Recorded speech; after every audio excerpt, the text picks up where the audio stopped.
The curse hit Xavian Gravesend at 11:47 on a Tuesday night, and Anastasia Holloway was elbow-deep in a chest cavity when her pager went off. She ignored it.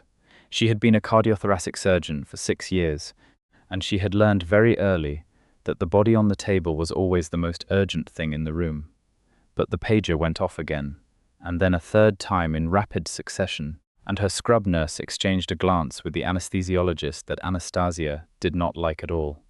"Suction," she said, and finished the repair with hands that did not tremble despite the fact that something cold and entirely wrong had begun crawling up the back of her neck. Not fear. She had long since made her peace with fear. This was something else. Something that felt like the pulling of a thread she had not known was attached to her. She closed the chest in 7 minutes flat, handed off to her resident, stripped her gloves, and walked out into the corridor where a man in a black coat was waiting for her. He was not a man. She had known that for 3 years. Ever since the night Xavian Gravesend had walked into her emergency department with a wound that should have killed any living creature, and had simply looked at her with eyes like pale violet fire and said very quietly, "I require your discretion, doctor." The man in the black coat was Xavian II. His white hair was unbound and his face was the color of snow in shadow, which for a vampire meant he was deeply, genuinely alarmed. "He told me not to come," Xavian said. "I came anyway." Anastasia was already moving. "What happened? The Gravesend binding has activated." She stopped walking, just for a second, just long enough for the cold along her spine to crystallize into something specific and terrible. "That is not possible," she said. "The binding was a myth." Every historian in the Court of Ash agreed it was a myth. "Every historian in the Court of Ash," Xavian said, falling into step beside her, "is currently trying very hard not to be blamed for being wrong." She grabbed her coat from her locker without breaking stride, shoved her stethoscope into her bag and said, "How far along?" "3rd stage." "There are only 4 stages, Xavian." "Yes," he said. "I am aware."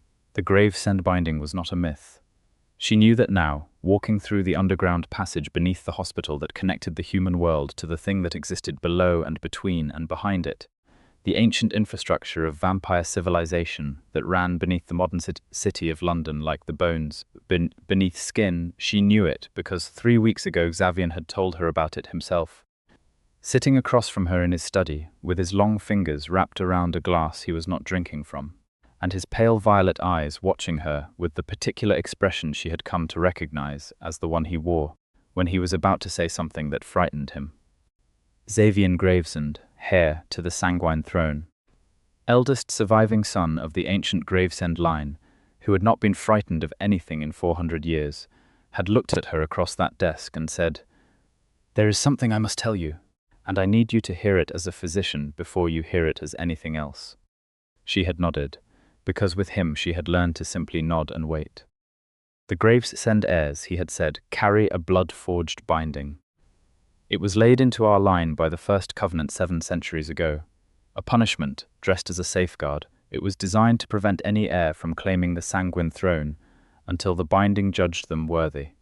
If the heir is judged unworthy, the binding kills them. Kills them how? She had said, because she was a doctor, and this was the question that mattered. It draws the life force inward.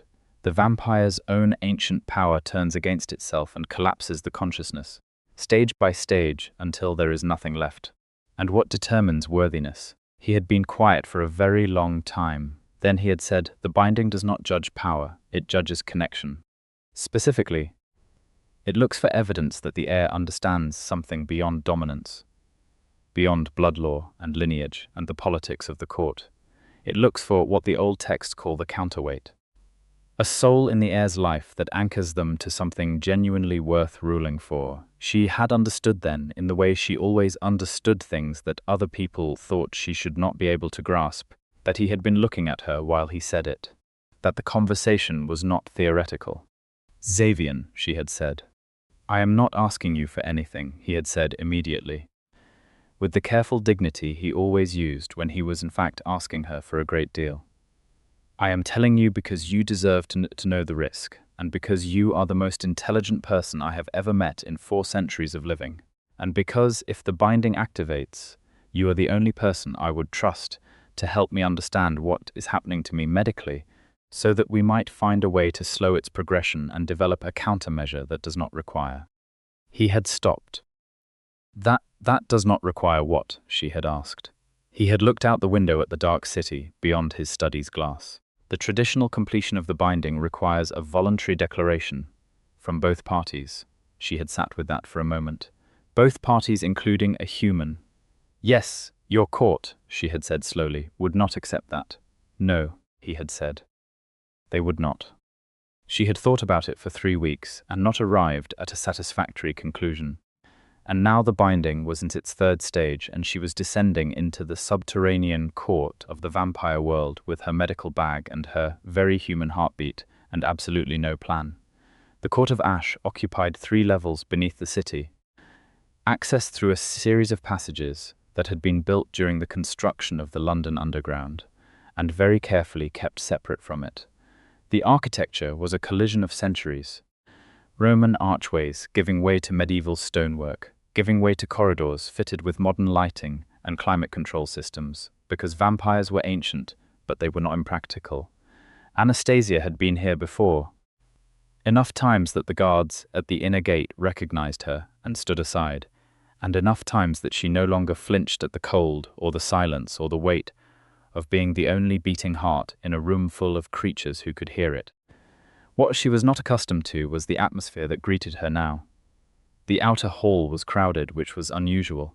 Vampires from 7 different court factions stood in clusters, their white hair and marble-pale faces turned toward the inner sanctum, with expressions ranging from calculated to genuinely frightened, and the whispers that moved through the hall were in at least 4 languages, some of them dead by human reckoning. They all looked at her when she entered, every single one of them, with eyes in every shade that pale could come in, from silver to lilac to the deep red-tinged white of the oldest bloodlines. She had learned not to shrink under that attention. She straightened her spine, lifted her chin, and walked through the hall as though she belonged there, because the alternative was to behave as though she did not, and she refused. Erevan opened the inner sanctum doors for her, and she stopped in the doorway for exactly 1/2 second before she made herself move. Xavian was on the floor, not collapsed. He was on his hands and knees, braced, fighting it, which was so entirely like him that even in the terror of the moment, she felt something fierce and aching move through her chest. His white hair had come loose from its binding and fell around his face, and his hands on the black stone floor were shaking with the sustained effort of holding himself upright. The pale violet of his eyes had gone almost entirely dark. The color collapsed inward to something that looked less like light and more like absence, and the veins along his neck and hands were visible in a way they should not have been, dark against pale skin in branching patterns that she recognized as the map of internal pressure that had no good analogue in human medicine, but that she had spent 3 years researching because Xavian Gravesend had asked for her discretion, and she had given it, and then gone home and read every text he had ever given her access to. There were 3 other vampires in the room, standing against the walls. Seraphil, the court adjudicator, a woman so old that her hair had gone from white to a white so pure it was nearly translucent, with eyes like ground silver. Malakar, the court's head of security, dark-eyed, and still in the way that very dangerous things are still, and a 3rd vampire Anastasia did not recognize, a young one by the sharpness of his features and the restlessness of his posture, who was watching Xavian with an expression that she catalogued immediately as opportunistic and stored that information because it would matter later. "The human should not be here," Seraphil said, in the voice of someone reading from a very old script. "The human," Anastasia said, crossing the room and dropping to her knees beside Xavian, opening her bag, "is a physician, and I would appreciate it if you directed your objections to someone who is not currently attempting a medical assessment." Xavian's head turned toward her. His jaw was set with the effort of maintaining consciousness, but his eyes found her face, and something in the darkness of them shifted, just fractionally, toward the color she knew. "You should not have come," he said. His voice was steady, even now. Even on the floor of the sanctum, with a 700-year-old curse pulling him apart from the inside, his voice was steady and controlled, and his tone managed to be both grateful and genuinely annoyed that she was there. "Erevan came and got me," she said. She was checking his pulse points, the ones she had mapped for his biology specifically, the ones that ran differently in vampire physiology than in human. "How long has it been at this stage?" 40 minutes. What triggered the escalation? A pause. He looked at her with those dark, collapsed eyes, and she saw the shape of something he did not want to say in them. "The court called for my formal investiture," he said. "It was announced this afternoon." The binding interpreted the announcement as a claim. "And determined you were not ready," she said. "Evidently." She sat back on her heels and thought very fast, the way she did in surgery when the thing she had planned could not happen, and she had approximately 40 seconds to find the next option. "The binding requires a counterweight," she said. "Someone who anchors you. We need to identify who in this room, Anastasia." His voice was quiet and very precise. "You know who the counterweight is. Xavian you have known for 3 weeks. He held her gaze with the collapsed darkness of his eyes, and she felt it. The thread she had noticed in the operating room, the thing that had been pulling at her before she had even known he was in trouble. "I knew the moment you walked in the door just now, because it eased. The pull. It eased." The room was completely silent. Every vampire in it was watching her. "If I declare," she said, very quietly, very precisely, because she was not going to have this conversation at anything less than full clarity, "and you accept, the binding completes. You survive, yes, and the court's reaction to a human counterweight for the sanguine Heir will be significant," he said, with a ghost of dry humor that cost him something, because his hands were still shaking on the floor. "That is a very diplomatic word for what I suspect will actually happen. I have always found you to be more than capable of handling significant reactions," he said. She looked at him for a long moment. She had known for 3 weeks, in the way she knew most things, that she spent 3 weeks pretending not to know. She had known since before the 3 weeks if she was being truthful, which she always was, at least with herself. She had known the first time he had sat with her in her apartment at 2 in the morning because she had texted him about a patient she had lost and had not expected him to come, and he had come anyway, and had sat across from her and said nothing useful and everything true, and had stayed until she slept. She had known the second time too, and the third, and by the 100th time she had simply stopped cataloguing it and let it be what it was. The young vampire against the wall moved. Just a shift of weight, a readjustment of posture, but Anastasia clocked it the same way she clocked a change in a patient's breathing pattern, automatic and precise. "What is his name?" she said to Malakar without looking away from Xavian. A beat of silence. "Vesper Hahol," Malakar said. Younger line. Third cousin to the Gravesend heir, twice removed. Next in the succession if Xavian died. She filed that away with the opportunistic expression. "Serafel," she said, now looking at the adjudicator, "if I make a declaration as the counterweight and Xavian accepts, what is the legal standing of the completed binding under the court's ancient codes?" Serafel's silver eyes narrowed. "Under the first covenant, a completed Gravesend binding is inviolable. It cannot be challenged, annulled, or overruled by any faction of the court, by blood law, or by the sanguine throne itself. Even if the counterweight is human, the covenant does not specify species," Serafel said slowly, as though she did not like arriving at this answer. "It specifies voluntary declaration. It specifies genuine connection. The binding itself tests the truth of it. Then the court's objections would be moot once the binding completes. Legally, yes."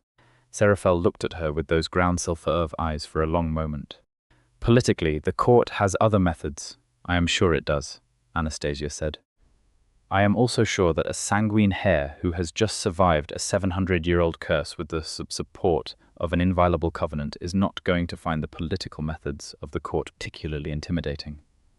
She looked back at Xavian. "Am I correct?" His mouth, despite everything, curved slightly at the corner. "You are," he said, "categorically the most alarming person I have ever encountered." "I have been told that before," she said. "By whom?" "By you," repeatedly. She reached out and took one of his shaking hands in both of hers, and his fingers closed around hers with a force that would have crushed bone in a weaker person. But she had learned the calibration of his grip, and she held on. "We are going to talk about the politics after," she said. "At length. There are going to be requirements and protocols, and almost certainly several people who try to have me removed from the premises, and I would like your personal assurance that you will handle that with a sufficient level of unambiguous authority." "You have it," he said quietly, "and we are going to talk about the other thing too," she said. "The part that is not the binding, or the court, or the succession. The part that is just us. We are going to have that conversation properly, when you are not on the floor." Something moved through his face, through those dark collapsed eyes, through the tight-held line of his jaw, through the controlled steadiness of his voice. Something that she did not have a clinical word for and did not need one. "Yes," he said, "we will, all right." She kept his hand in both of hers, and she looked at him very directly, and she said, clearly enough for every vampire in the room to hear, "I am Anastasia Holloway, and I am the Counterweight. Whatever you are, whatever this is, I choose it. I choose you. That is my declaration." The effect was immediate and not subtle. The branching dark lines along his neck and hands began to recede. The collapse in his eyes reversed, violet light flooding back in from the edges like sunrise through a broken shutter. The shaking in his hands and stopped in stages, the tension unwinding from his body with the deliberate slowness of a spring releasing that had been wound for a very long time. He pulled himself upright, still holding her hand, coming to his full height in one smooth motion that was entirely, characteristically himself, regal and certain, and slightly devastating to look at when paired with the raw honesty in his face. He looked at her for a long moment with eyes that were fully violet again, fully present, and then he said, "I choose the same. You are my counterweight, Anastasia Holloway. I accept your declaration, and I offer mine freely, before this court, and before whatever covenant is listening. And I am done pretending the alternative was ever acceptable to me." The binding sealed. She could not see it, but she felt it. The thread that had been pulling at her since the operating room settling into something different, something that felt less like compulsion and more like belonging. And she thought that perhaps that distinction was the point. Perhaps that was what 700 years of covenant-forged blood law had been waiting for. Not power, not worthiness measured in victories, or bloodlines, or political acumen, just that. Just a choice freely made between two people who had spent 3 years learning each other in the spaces between everything else. Vesperholt left the room without a word. Malachar watched him go with an expression that promised a follow-up. Seraphel stood very still for a moment, and then inclined her head fractionally, which from a vampire of her age was the equivalent of a standing ovation. Erevan, from the doorway, was visibly fighting a smile. "I need to examine you," Anastasia said to Xavian, because she was a doctor first and she could have her feelings about the last 10 minutes later. "Properly. Not on the floor." "My study," he said. "Your study," she agreed. He did not release her hand. She let him keep it. The walk from the sanctum to his study took them through 3 corridors and past approximately 40 vampires, who all stared with the specific quality of attention that comes from witnessing something unprecedented. Anastasia kept her spine straight and her chin level and her grip on Xavian's hand easy and unhurried. Because if she was going to be the human who had just walked into the court of ash and legally bound herself to the sanguine Heir through a 700-year-old covenant, she was going to do it with the same composure she brought to every other impossible thing she had ever been asked to do. Xavian's study was the room she knew best in the entire court. Dark wood and old stone. Bookshelves climbing to a ceiling that was high enough to make the room feel like breathing, and a fireplace that was never cold. He had shown her this room on her second visit, 3 years ago, when she had arrived with questions about vampire physiology that she had not been able to answer from the texts, and he had spread his libraries open for her, without hesitation or condition. She had spent 3 days in this room on that visit, reading and asking questions and slowly, quietly understanding that the person across the desk from her was one of the most genuinely interesting individuals she had ever encountered, which was not a comfortable realization to have about a 400-year-old vampire who could end her life between one heartbeat and the next. She sat him down in the chair nearest the fire, which was not where he normally sat, and he let her do it without argument, which told her more about his current state than any vital sign would have. She took her assessment carefully. Checking the recession of the dark vein patterns against the baseline, she had established over 3 years of what she had told herself was professional curiosity, noting his eye response and his grip strength and the way his breathing had settled. Because vampires did breathe, just differently, and she had learned the difference. "The binding damage appears to be resolving," she said, sitting back in the chair across from him. "But I want to monitor you for the next several hours, and I want to know immediately if the vein patterning returns or if the visual collapse recurs." "Understood," he said. She put her medical bag on the table between them and looked at him. The fire was the only light in the room, and it made the violet of his eyes very clear and the white of his hair very bright, and it was not, she thought, an entirely fair thing to have to contend with after the evening she had just had. "You should have told me the third stage was approaching," she said. "I did not know. The progression was faster than the texts indicated, and you would not have told me even if you had known," she said. "You would have tried to manage it yourself and sent for no one." A pause. "Possibly. Almost certainly." She looked at him steadily. "We established something tonight, and I want to be very clear about what it means, not the binding. The other part, the part about us. Anastasia, I am speaking," she said, and he stopped, which was another thing she had learned about him, that under all the authority and the regal certainty and the ancient vampiric dominance, he would simply stop and listen when she said something in that particular tone. "I have been making decisions about what I will and will not allow myself to feel for 3 years, and a reasonable number of those decisions were made in the interest of protecting us both from a complication that neither of us was in a position to navigate. That was reasonable then. I am not sure it is reasonable now, given that we have just navigated the complication in the most public and irreversible way available." "It is not a complication," he said. "I know that," she said. "That was not well-chosen word. I mean the situation, the difficulty of it." "The difficulty," he said, slowly, "of a human and a vampire heir. The difficulty of me specifically and you specifically," she corrected. "I am not particularly concerned about the categories. I am concerned about what happens when we go back out into that court and every faction in it is looking for a way to use what happened tonight as a political weapon. I am concerned about what happens when the human world discovers that a physician has formed a legal bond with a vampire heir through an ancient covenant. I am concerned about the 20 or so people who walked out of that hall looking like they were calculating something." "Vesper Hall," he said. "Yes, and at least 6 others. I counted 4. You were on the floor at the time," she said.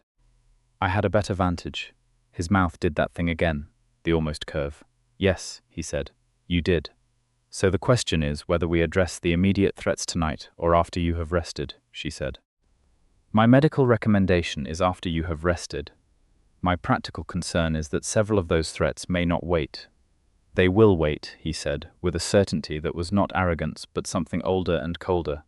The certainty of a person who has been the most dangerous thing in any given room for 4 centuries and knows exactly how much patience is required and how much is indulgence.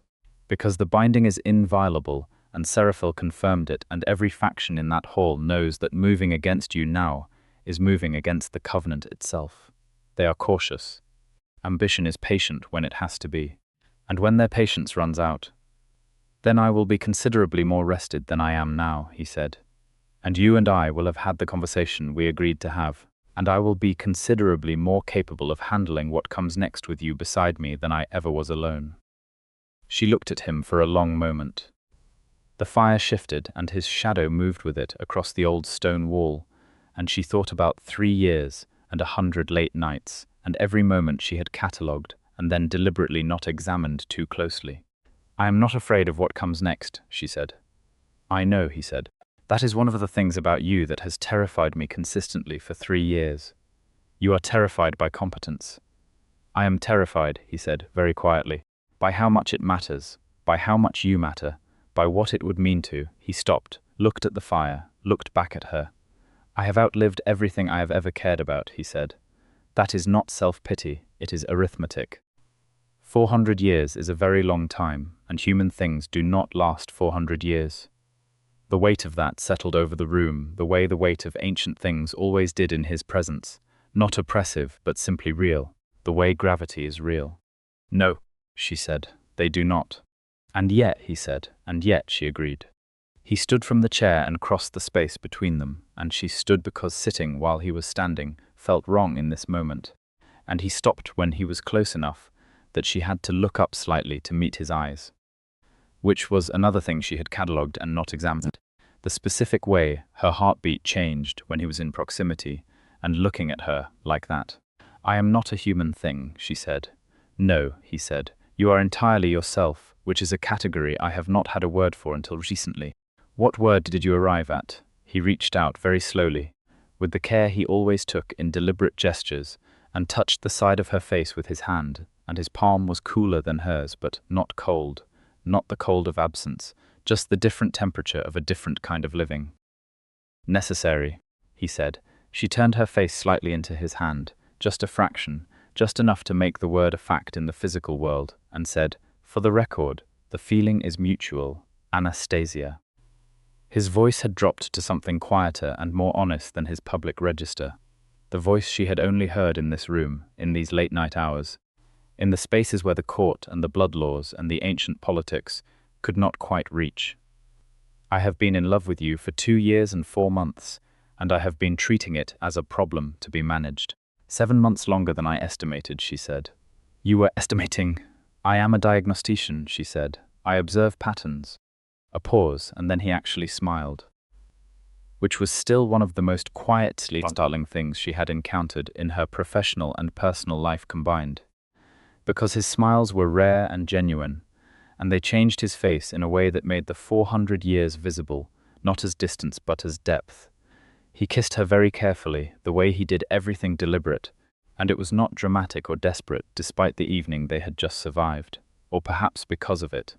It was what it was, which was honest and very warm and entirely overdue. She kissed him back with the same directness she brought to everything else, and when they separated she said, "I meant what I said about monitoring you for several hours." "I know," he said, not releasing her. "I am going to need to check the vein patterning again in 90 minutes, of course. And we should discuss the Vesperhol situation in detail. I want to understand the succession structure and which of the other factions he is aligned with. We will. And at some point I am going to need to eat actual food, because I was in surgery for 4 hours before Erevan appeared, and I have had nothing since approximately 5 o'clock this afternoon." He looked at her with an expression that was somewhere between affection and mild horror at the oversight. "I will have the kitchens, yes. Immediately." "You have a kitchen? We have everything," he said. "The court is not a medieval castle. Anastasia. I have been here 47 times, and you have never once offered me food. You have never once indicated you required it." "I should not have to indicate it," she said. "That is the kind of thing that should be anticipated." "Noted," he said, "for the next 400 years. She looked at him. "Is that a timeline you are actually proposing?" He looked back at her with those pale violet eyes that had come back fully now, clear and present and steady, and said, "There are ways under the covenant for a bound counterweight to be stabilized. Preserved within certain limits, it is not immortality. Nothing in the covenant creates immortality for a human, but it is not nothing either." "You should have mentioned this before," she said. "I was attempting not to use it as leverage." She thought about that, about the specific shape of his scruples and why they mattered to her. "How long?" she said. "The texts are imprecise," he said. "Significantly longer than a human baseline lifespan. Beyond that, the case studies become anecdotal." "I am going to want to read every case study," she said. "I thought you might," he said. "I had them prepared." She stared at him. "You had them prepared? 3 weeks ago," he said. "You have been sitting on an organized research file for 3 weeks. I did not want to presume." "Xavian," she said. "You had me declared as your counterweight in front of the entire court of Ash. You proposed a potential several hundred-year partnership approximately 3 minutes ago. You had already kissed me, and you are concerned about presuming regarding a research file." "Context matters," he said. She laughed. It was genuine and startled out of her. And his expression when she laughed was another thing she was going to have to stop cataloguing and simply allow herself to feel. Because he looked, for just a moment, like 400 years of accumulated composure had momentarily given way to something much simpler than that, Something that was just a person who was very glad to have made the person they loved laugh. "Order the food," she said, "and get me the case studies. And then come sit with me while I review your vein patterning, and tell me everything you know about Vesperholt's faction alignments." "A romantic evening by any measure," he said. "Survival first," she said. "Romance is well established at this point. We have time." "Yes," he said, and she heard something in that word that went well below the surface level. Something that was about the 400 years and the 2 years and 4 months and everything that had been waiting for this exact moment to exist. "We do." Erevan appeared with food within 20 minutes, which told Anastasia that he had been anticipating the request, and the fact that the spread included exactly the things she would have chosen for herself told her something further about how long and how carefully he had been paying attention to the people he served. She ate without stopping her work, cross-referencing her notes on the binding recession against the case study files that Xavian produced from the left drawer of his desk, which was organized precisely in the way that a person organizes something they have been intending to present for a long time and have been waiting for the right moment. He sat across from her while she read, and she asked questions and he answered them, and the night moved around them the way nights in the Court of Ash always did, without stars or streetlights, measured only by the depth of the silence and the shift of the fire. At 90 minutes she examined him again. The vein patterning was gone entirely, his eye color was fully restored, his grip strength had returned to its baseline. She wrote it all down, with the thoroughness that had made her an exceptional surgeon and an even better researcher, and she was aware of him watching her as she worked, with the particular quality of attention he gave to things he valued, which was complete and unguarded and slightly intimidating in its honesty. "The case studies," she said, without looking up from her notes, "indicate that the stabilization process requires another binding ceremony.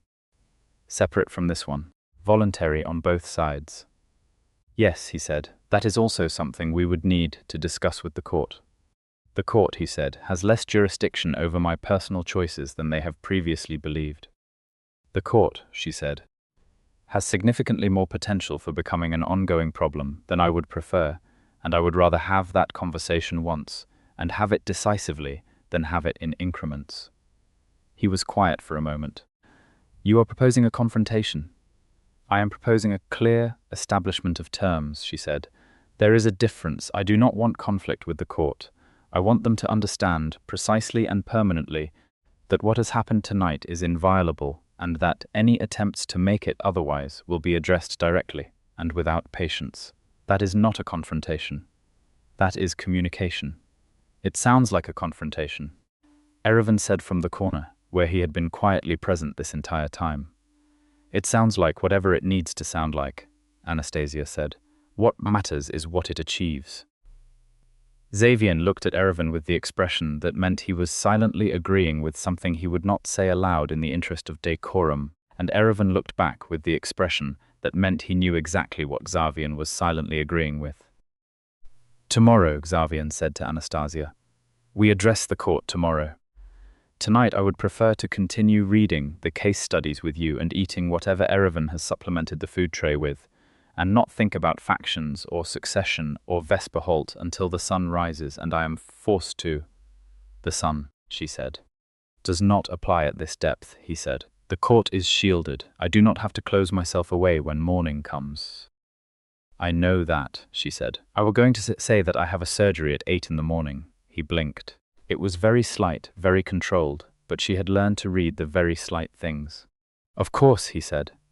"I'm not going anywhere tonight," she said, "but I will need to leave by 6. And at some point in the next several months, we are going to have a practical conversation about the logistical intersection of my surgical practice and whatever this," she gestured between them, "means in daily terms."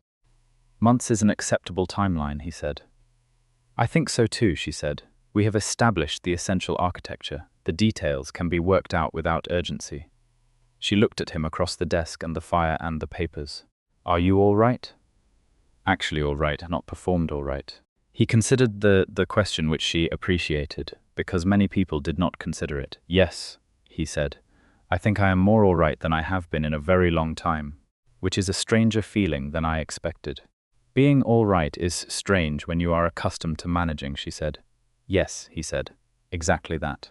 She closed her notebook and picked up the case study file and resettled into the chair with the ease of someone who had spent a great many hours in it.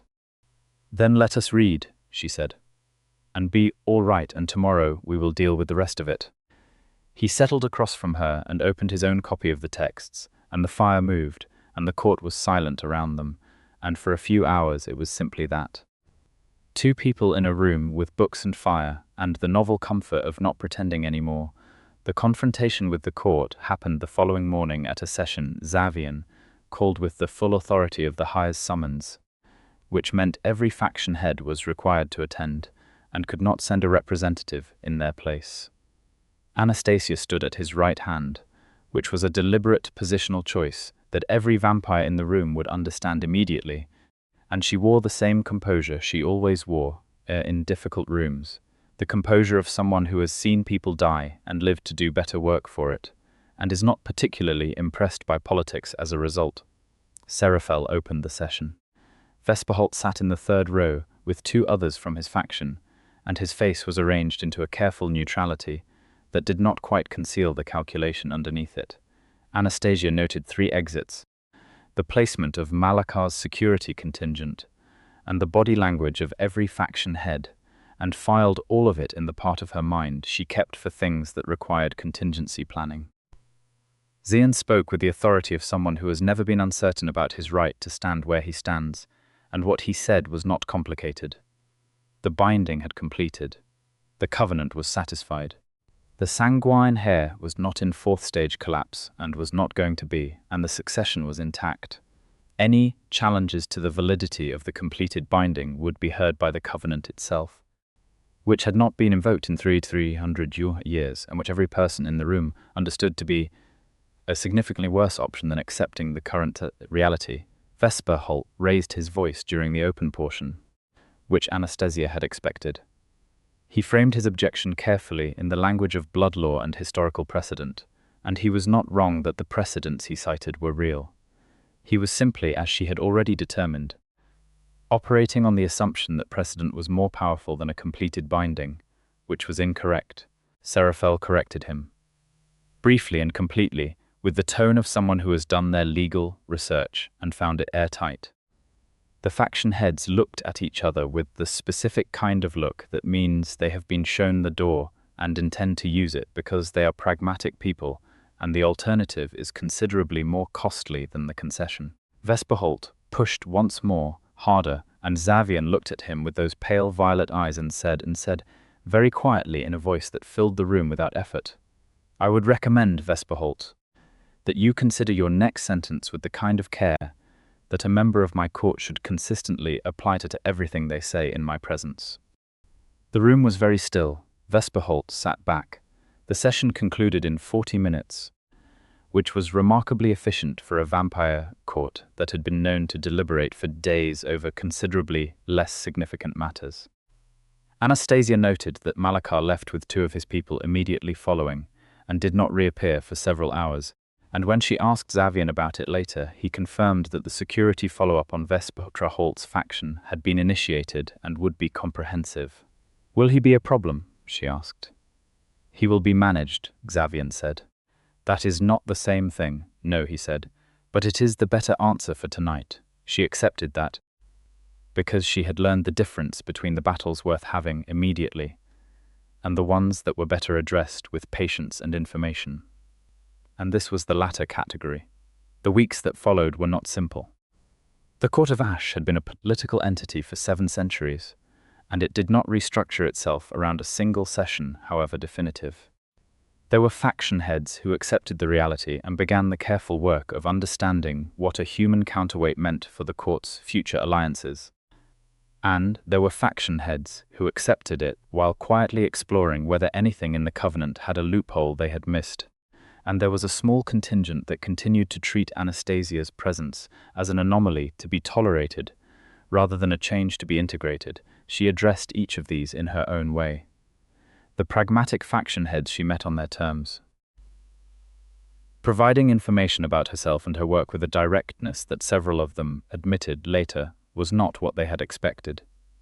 The loophole hunters she addressed by simply making herself thoroughly familiar with the covenant texts, which took 3 books and which Xavian helped her with, and emerging from that research with a more comprehensive knowledge of the binding laws than any of the faction heads who had been relying on the legal team's summaries. The tolerators she addressed by being so consistently capable and present and unbothered by their tolerance that the position eventually became untenable.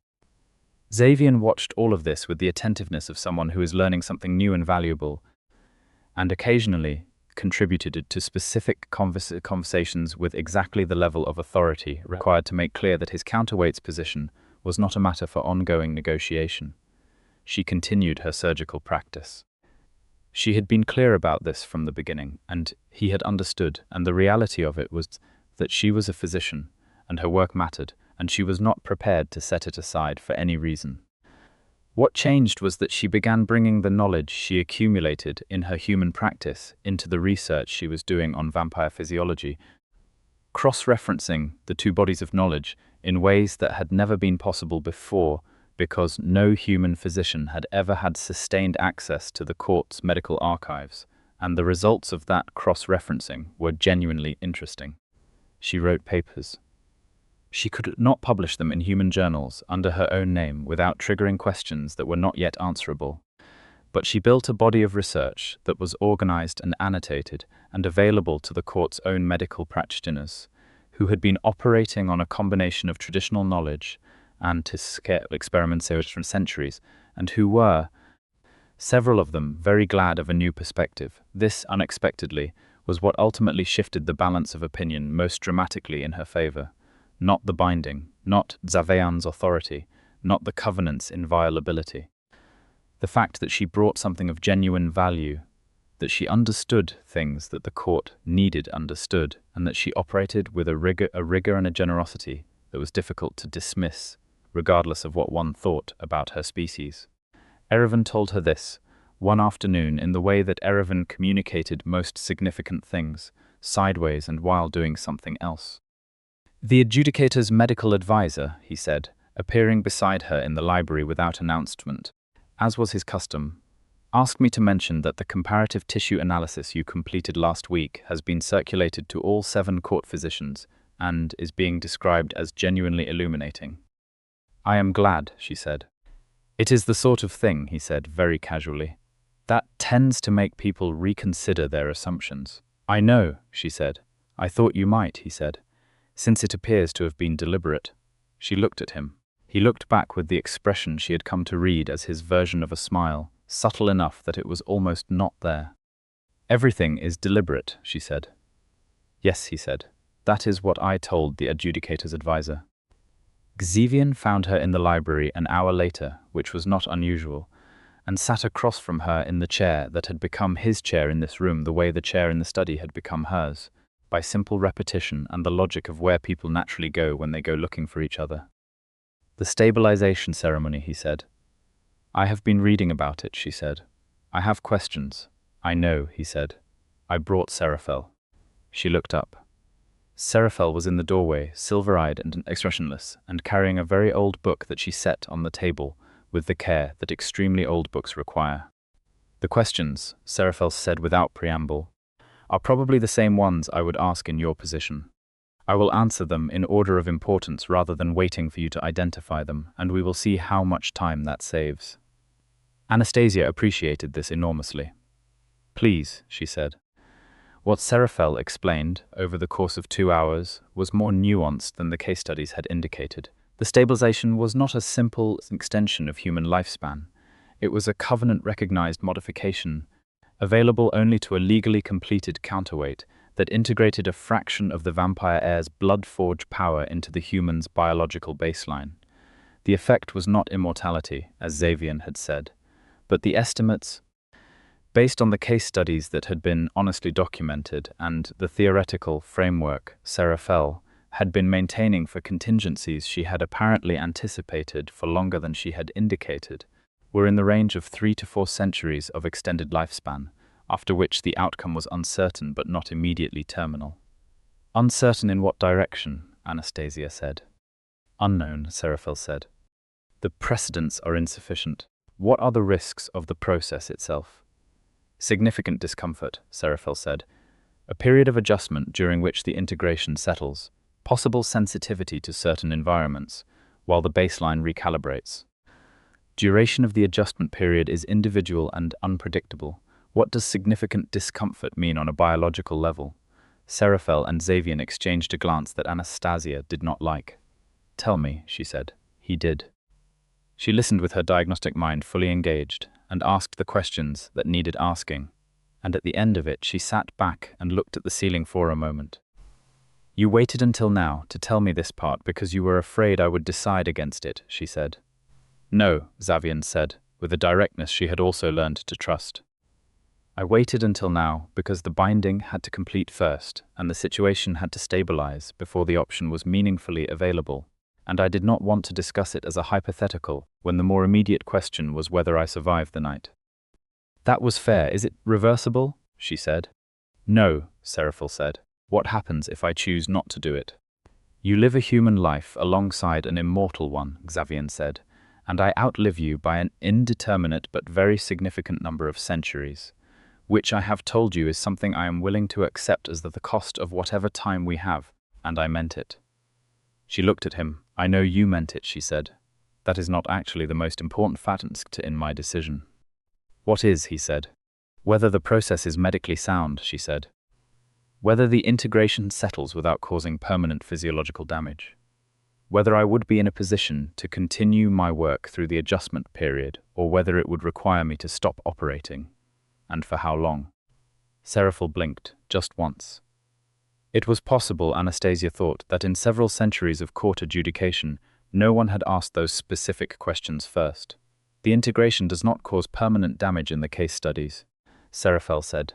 The adjustment period varies from 6 weeks to 4 months. Surgery during the adjustment period would be inadvisable. 4 months, she said. At the outside, Serafel said, the average is 11 weeks. She looked at the ceiling again. 11 weeks was a quarter of her surgical year. 11 weeks of training her residents to cover her cases, which they were capable of. She had made sure of that. 11 weeks of existing in the court and doing research while her body decided what it was going to do with a covenant modification. She looked at Xavian. He was watching her, with the expression she had learned to read most recently, the one that was not quite neutral and not quite anything she had a word for, yet the one that was the honest version of the face he showed the court. I will need to arrange coverage at the hospital, she said. I have 3 cases scheduled in the next month that are complex enough that I do not want to hand off without proper preparation time. His expression shifted into something that was unmistakably relief, very carefully contained.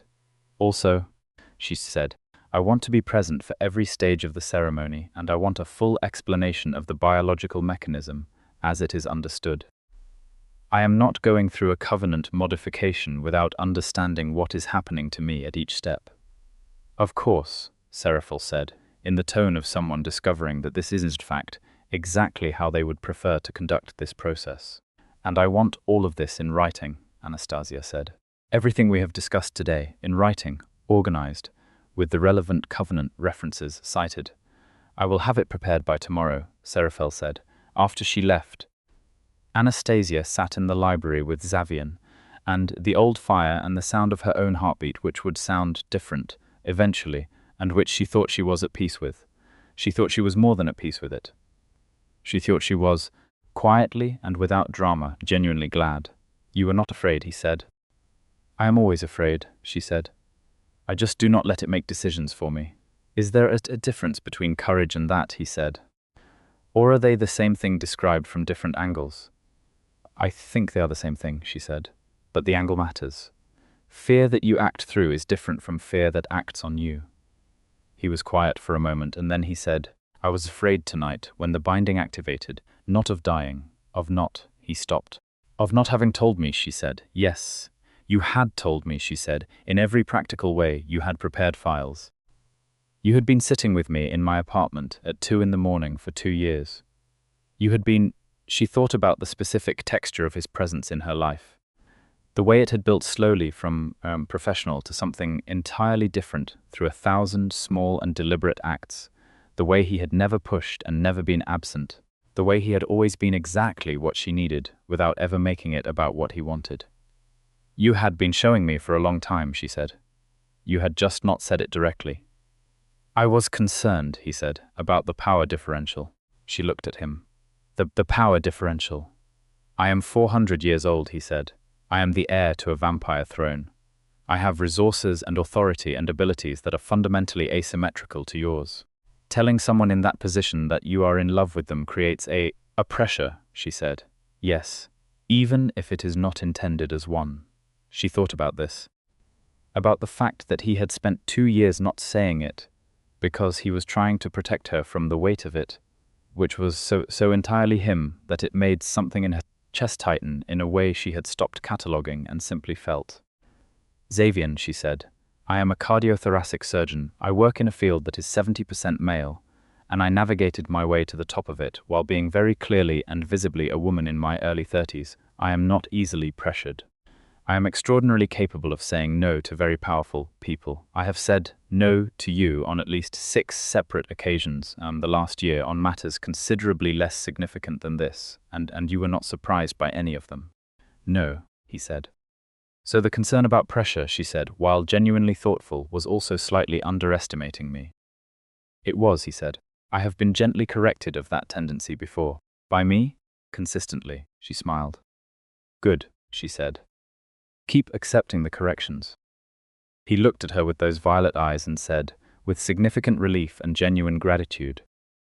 She reached across the table and took his hand, and he turned it palm up the way he had learned to, the way that made it easy for her to hold, without either of them adjusting for the temperature difference. "We are going to be all right," she said. "We are," he said. "I believe that completely. Even with the factions and the succession and Vesperholt and the stabilization ceremony and my surgical practice as.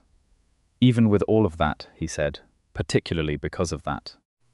Because you will handle each of those things with exactly the directness and competence you handle everything, and I will be there for the parts that require my specific skill set, and we will navigate it together." "What is your specific skill set in this context?" she said. "Centuries of political experience," he said, "a thorough knowledge of every blood law and its precedents, and an absolute willingness to make it very clear to anyone who presents a threat to you that the consequences of doing so will be both immediate and disproportionate." "The disproportionate part concerns me slightly from a diplomatic standpoint," she said. "It is meant to," he said. "That is the point of disproportionate." She laughed again, and he looked at her with that expression that was 400 years and something much simpler, and she thought that this was a very good thing.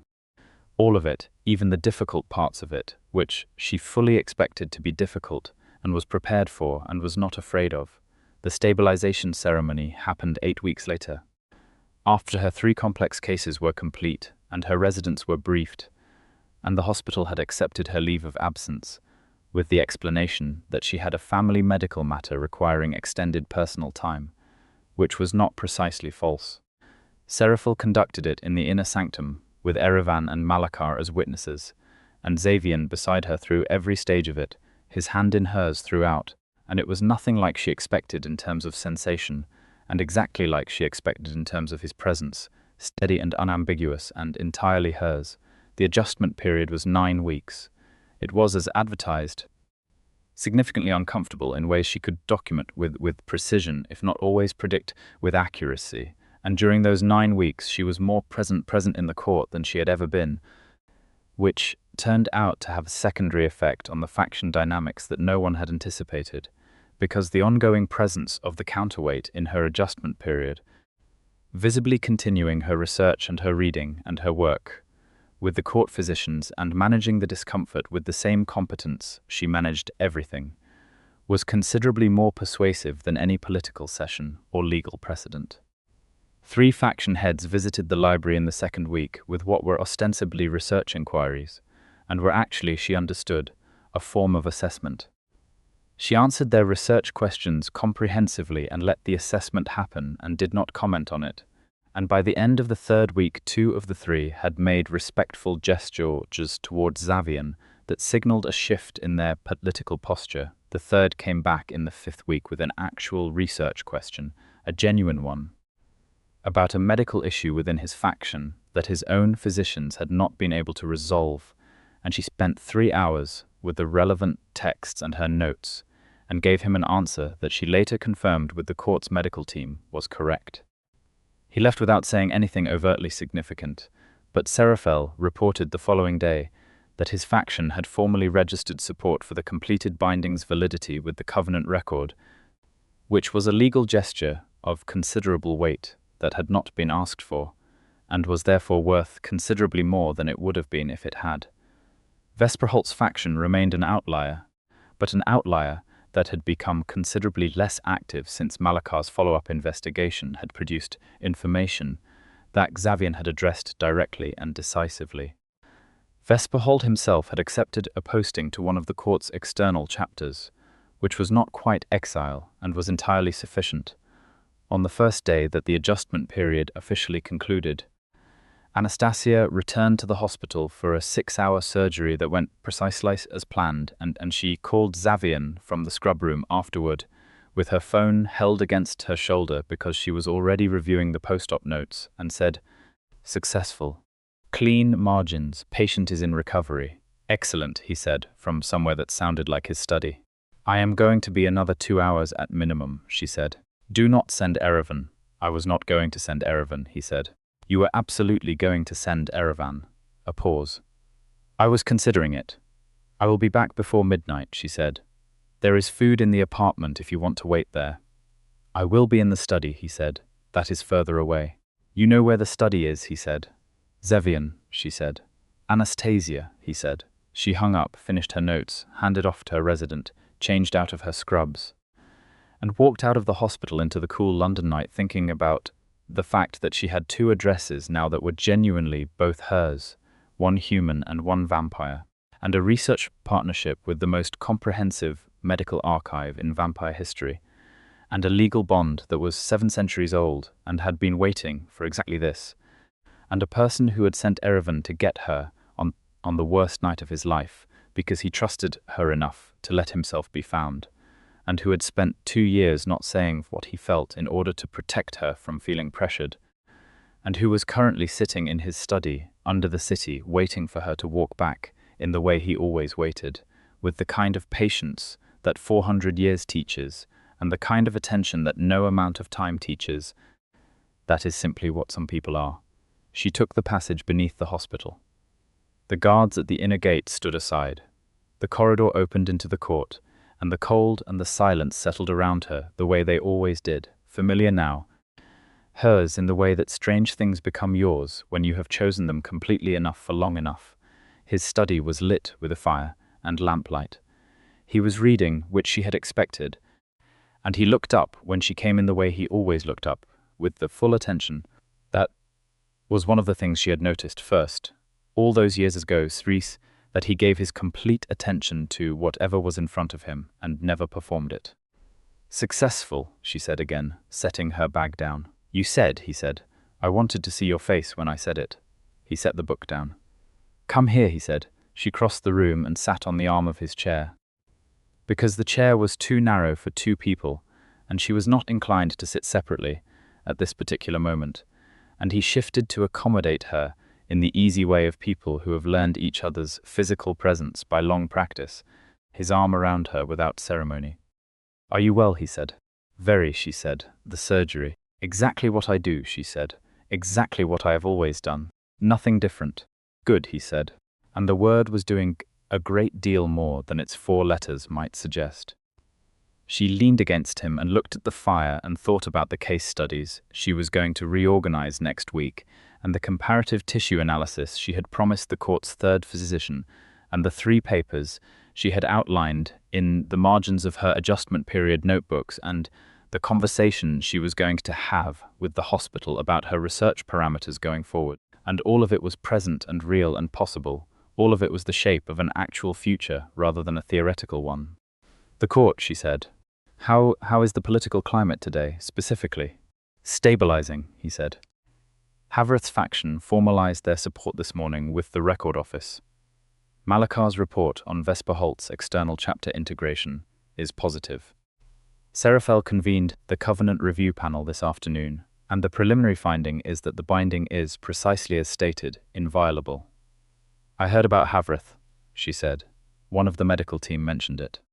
"You have better intelligence than most of my courtiers," he said. "I am in the library more than most of your courtiers," she said. "People talk in libraries. They assume no one is listening, and you are always listening." "I am always paying attention," she said. "It is not the same as listening." He was quiet for a moment, and then he said, "Anastasia."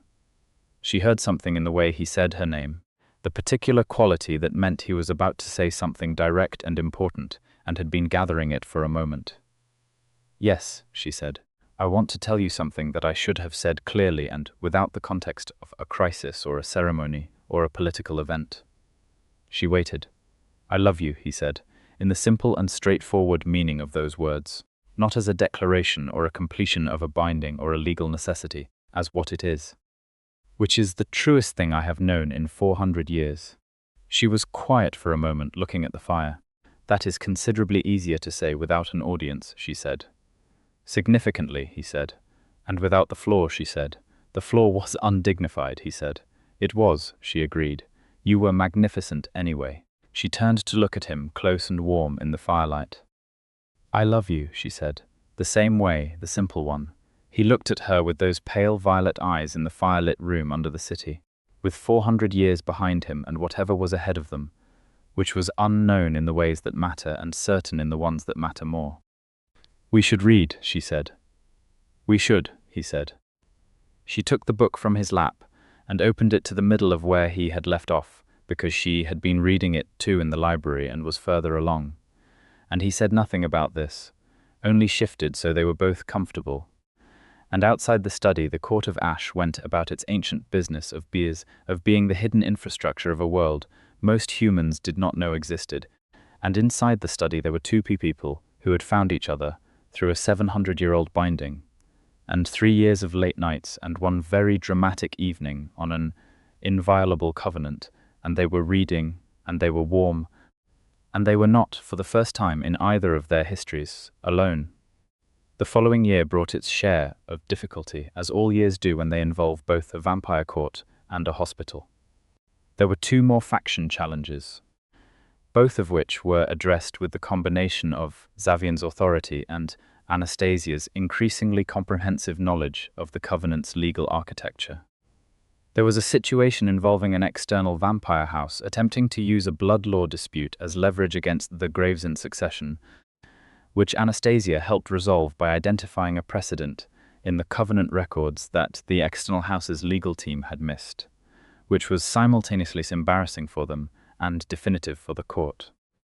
There was a period of 3 weeks when her surgical department faced a credentialing audit, and she was simultaneously managing a complex research project with the court physicians, and she was tired in a way she had not been tired in a while, and Xavian sat with her on those nights the way she had sat with him. On the night she had texted him about the patient she had lost, present and honest, and not trying to fix the unfixable. Just there, she got through the audit. The research project produced results that were, as the court's lead physician told her privately, the most significant advance in vampire physiology documentation in 2 centuries. She slept for 12 hours after both of those conclusions and woke to find Xavian in the study with coffee that had been kept warm and food that had been kept ready. Because he had learned the specific logistics of being with someone who required food and sleep and kept irregular hours, and he had adapted to them without complaint, and with the kind of precise attention that she had come to understand was his primary love language. If one wanted to apply the human framework to a 400-year-old vampire heir. She told him this once, and he was quiet for a long enough moment that she thought she had misjudged, and then he said, "That is accurate," with the expression that meant he was somewhat surprised to have a concept he had been living without words for 4 finally given words, and found it more useful than he had expected. They had the conversation about the future properly, not in the context of a crisis, but in the context of a long evening in the study with the fire and the books and two people who had the time and the inclination to be deliberate about things. She had 3 centuries at minimum, probably more. He had as long as the covenant held, which was effectively indefinitely. The gap between those things was real, and they did not pretend it was not, and the decision they made together was not to solve it because it could not be solved, but to live as though the time they had was what it was, which was long and real and genuinely theirs. She began teaching, eventually. Not at the human hospital, but within the court. A structured exchange of medical knowledge between the two worlds that had never formally existed before, and which Serafel endorsed and documented as a covenant-recognized initiative, which gave it a legal standing that made it very difficult for anyone to challenge. Human physicians who were cleared through a careful vetting process came to the court's libraries. Vampire physicians visited a carefully arranged facility in the hospital's lower level where the research collaboration had established a foothold.